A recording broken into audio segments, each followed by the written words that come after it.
Today, the film industry is widely regarded as a male-dominated industry.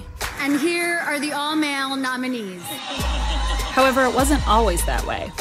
In 1926, the Los Angeles Times wrote that one of the most important positions in the motion picture industry is held almost entirely by women. Many young women were hired as film patchers and negative cutters because the tedious process of cutting and taping together film strips was similar to sewing. Even though this was considered menial labor, women found a way to bring creativity to their work. Margaret Booth would stay late in the editing room, experimenting with unused footage. She discovered that using a close-up to punctuate a scene could create an increased emotional impact. Lord, much as I desire to live, I'm not afraid to die. Since I first sailed on the Bounty over 4 years ago, I've known how men can be made to suffer worse things than death.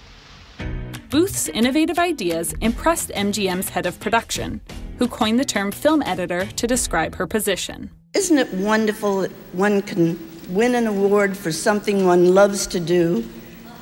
And I love my work.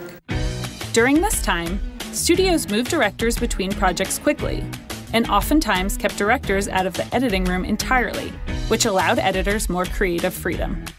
As a result, editing transformed from menial labor to a crucial part of the storytelling process. Men noticed this shift and began pursuing careers in editing. Says editor Ann V. Coates about this transition. While it was just a background job, they let the women do it. But when people realized how interesting and creative editing could be, then the men elbowed the women out of the way and kind of took over. In 1940, the Los Angeles Times declared lady film cutters a vanishing profession. Entry-level positions were now going to men more often than women, and it would become increasingly difficult for women to work their way into the studio's editing rooms. One woman who succeeded at this was Dee Dee Allen, who worked her way up from a production runner to a sound librarian to an assistant editor until she edited her first feature. Allen was daring with her artistic editing style, using audio overlaps and stylized jump cuts that dismissed conventional continuity.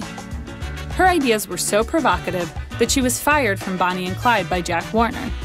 However, Warren Beatty was so impressed by her ingenuity that he personally paid her salary to keep her on the project.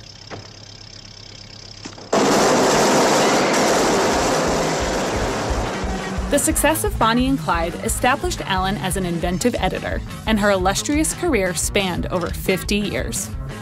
Ann V. Coates had a similar career path, working her way up the ladder until she gained mainstream recognition for cutting Lawrence of Arabia. This is considered one of the most famous cuts in film history, with the graphic match of the flame to the heat of the desert instantly transporting the audience to a new location.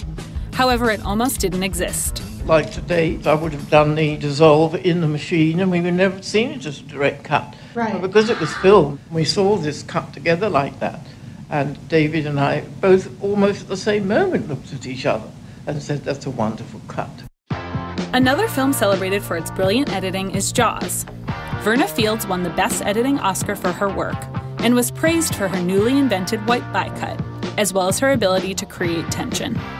She said of the process, "There's a feeling of movement in telling a story, and there is a flow. On Jaws, each time I wanted to cut, I didn't, so that it would have an anticipatory feeling. And it worked." During this time, several female editors were developing close working relationships with directors.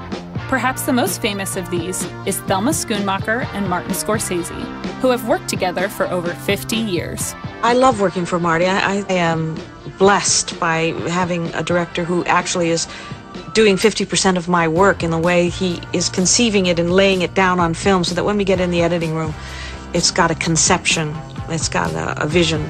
Quentin Tarantino and Sally Menke had a similar partnership until her sudden death in 2010.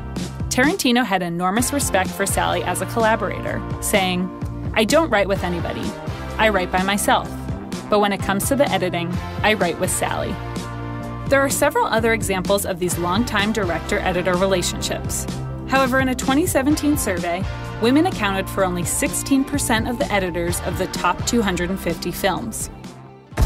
Since men have dominated this field since the 1940s, it's hard to break this trend. As a young female editor, this is intimidating. But I wouldn't even have the courage to pursue this profession if I hadn't seen women like Thelma, Margaret, and Sally do it first.